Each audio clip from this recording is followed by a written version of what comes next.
I felt my shoulders slump. How was I going to solve this mystery without my two best friends? Bess and George must have seen the look on my face because they both rushed to apologize. "We're so sorry, Nancy," Bess said. "I would stay if I could, but..." No, I interrupted, waving her apology away. "Don't be silly. You can call us anytime," George said. "You know my phone is practically glued to my hand as it is." "Yeah, of course," I reassured them. "It will be fine, really." I tried to sound casual, but neither of the girls looked convinced. A knock at the door interrupted the moment. "Come in," George called out. Iris burst through the door in a flurry of yellow ruffles and polka dots, the brightness of her dress equal to the sunny smile on her face. "Hello and good morning, my dear friends," she sang.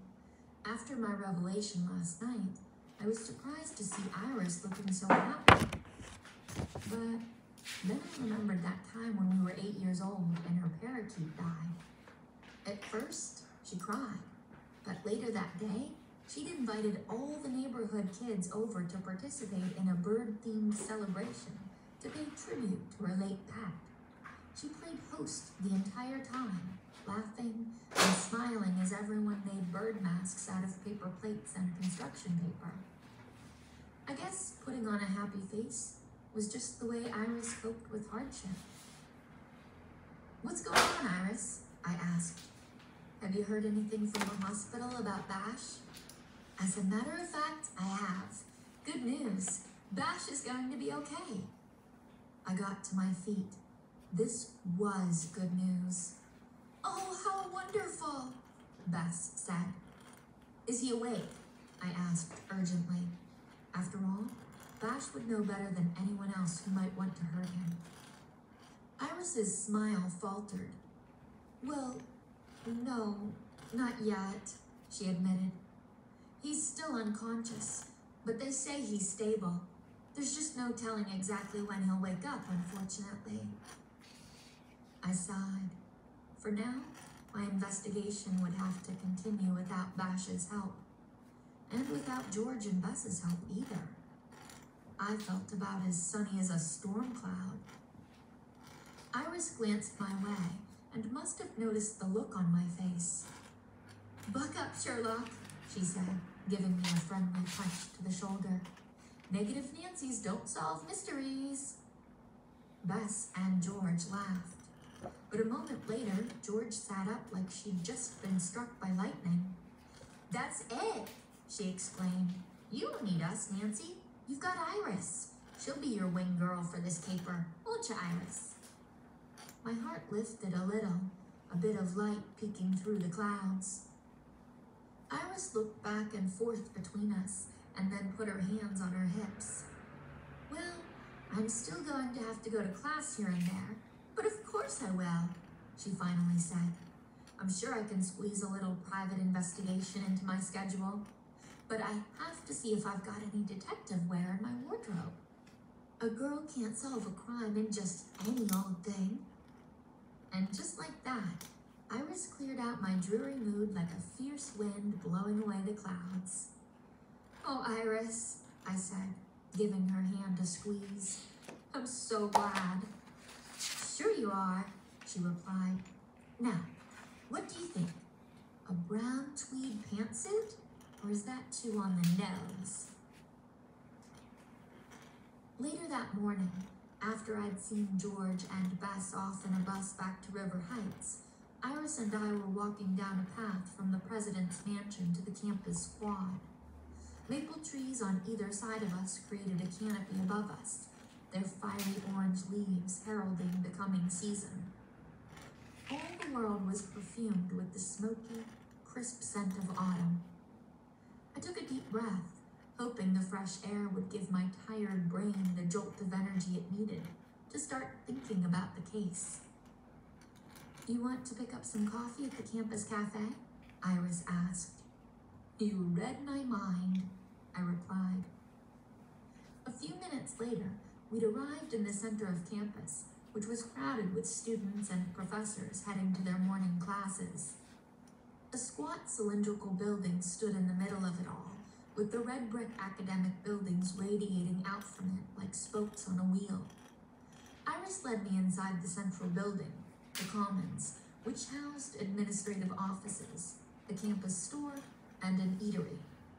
The cafe stood under a sign picturing a cartoon sphinx holding a mug of coffee. "Drinks?" I read with a smirk. "Yeah," Iris said with a groan. "It was Dad's idea. He's got the cheesiest sense of humor. It would be embarrassing if it wasn't so adorable." We each bought a large coffee and found an empty table.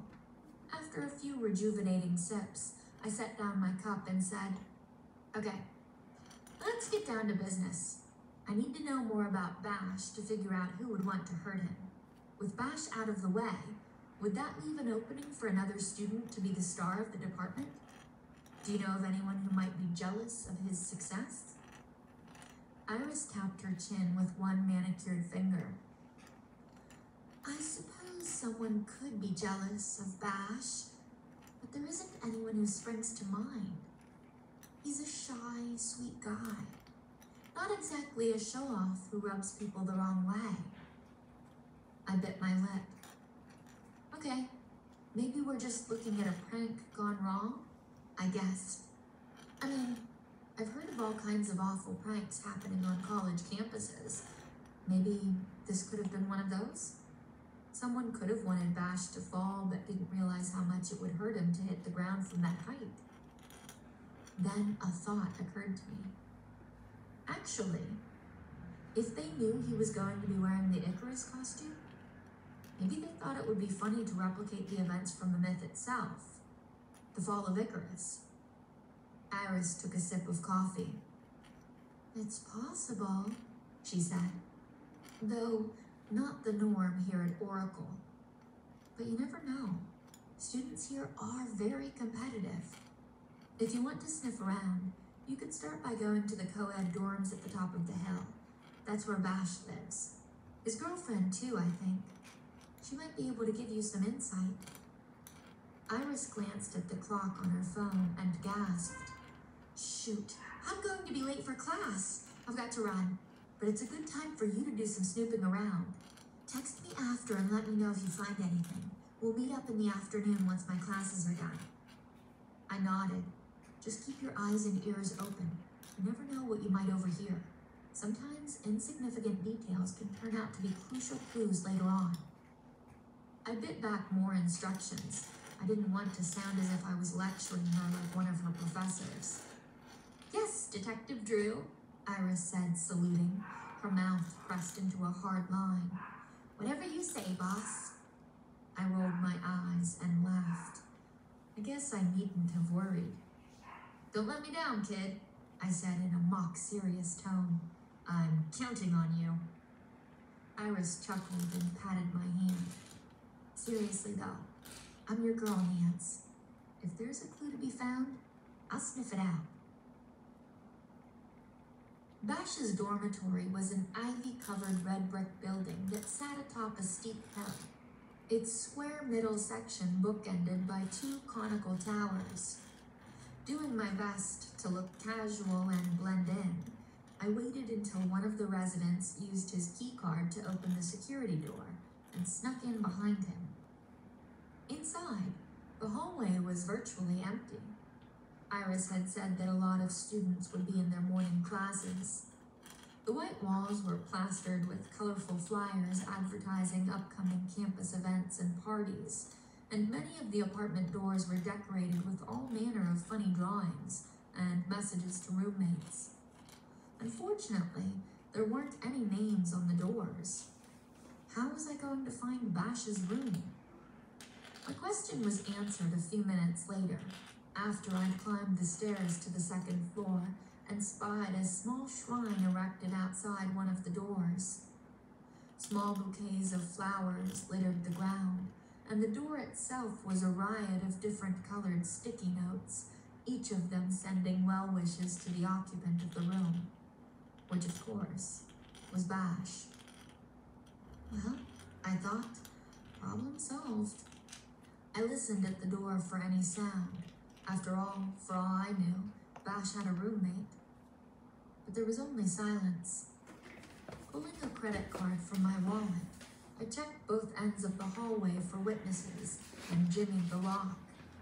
Within a minute of finding the room, I was inside. The room within was small and neat, with a desk facing the window and a twin bed pushed into the corner. Whew, I thought. It looks like a single. No roommate to worry about.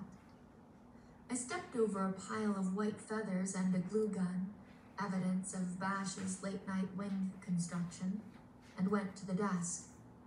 Bash's silver laptop sat half-covered in marked-up term papers. Upon closer examination, I discovered that many of the papers were for an ancient philosophy course taught by Dr. Stone. "You can do better," read one note in purple ink, followed by a large letter B.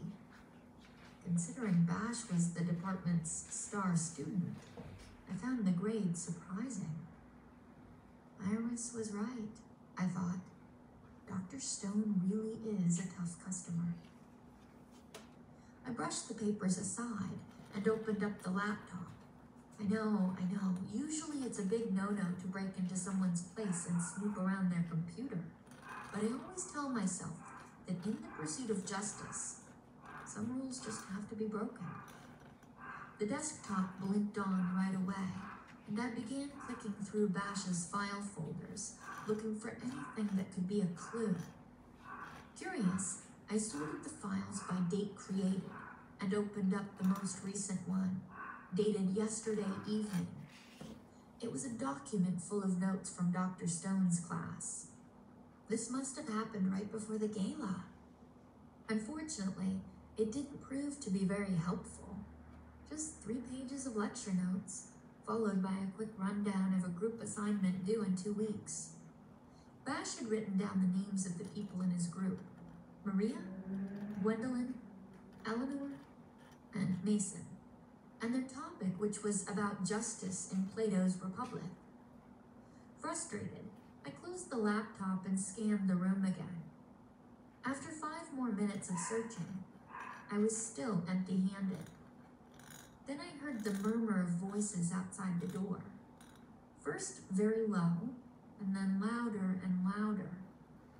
Checking the time on my phone, I realized about an hour had passed since I'd left Iris at the cafe.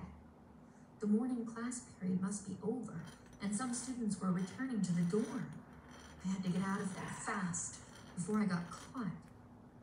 Returning the room to the state that I found it, I slipped out into the hallway and was on my way back down the stairs when I heard voices from the landing below. They sounded so familiar that I peered down the stairwell to see who it was. Sure enough, there were Daniela and the boy from the gala. Looks like he still hasn't given up, I thought.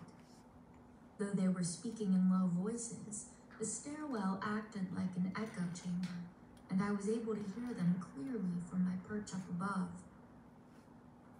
"For the last time," Daniela was saying, "I'm with Bash now, okay?" "But Bash might be in the hospital for weeks, months," Mason argued. "What are you going to do?" Daniela huffed. "Oh, I don't know. Live my life? Contrary to what you might think, I can take care of myself, thank you very much. However long it takes, I'll wait."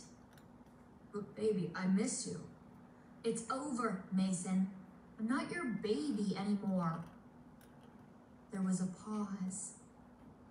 "You're making a mistake," Mason growled. "No," Daniela answered. "My mistake was ever dating you in the first place." I saw Mason turn away and throw open the stairwell door, slamming it against the wall. He stomped out, disappearing into the first floor hallway. Whew, I thought. Mason sure picked the right costume for the gala. After all, Ares was the fierce, aggressive god of war, not someone you wanted to run into in a dark alley. Taking a deep, silent breath, I waited a few seconds before making my way down the stairs to where Daniela was still standing, her eyes burning a hole through the door that Mason had just left through. "Oh, hello again, Daniela," I said brightly. Daniela jumped a little at the sound and turned to see me. Recognition flickered in her eyes. "You're the girl from the gala, aren't you?" she asked. I nodded. "I'm staying with Iris Papas and touring the campus. I'm considering applying to Oracle next year, but I wanted to see it in action first." Daniela looked uncomfortable. "Right. You didn't hear anything from upstairs, did you?" I made my face as blank as possible. "No," I lied. "Why?" "Oh, it's nothing," Daniela answered, visibly relieved. "Actually, I'm just on my way to visit Bash at the hospital. I know he's still unconscious, but they say hearing familiar voices helps people wake up." She was starting to turn away, but I reached out and touched her on the shoulder. "I don't want to hold you up, but would you mind answering a couple of questions about the school? I want to know what it's really like. Can't always trust what's in the brochures, you know?" Daniela smiled politely. "Sure, I'd be happy to," she said. "Thanks. So I really want to join a sorority, but all those hazing stories really freak me out. Do the Greek groups on campus do that sort of thing?" Daniela shook her head. "I've never heard of that happening here. Oracle is a very serious school. Not a lot of time for partying and getting in trouble." She chuckled. "We don't even have a football team. Our big sport is chess." "That can still be pretty competitive," I commented. "Oh, yes. Don't get me wrong," Daniela replied. "Oracle is very 可以休息吗？ Students vying for grants and scholarships, 好 stuff 吧。 like that. Unless you're like 我要休 Bash 息 and 的 you 哦。 can't help being the best.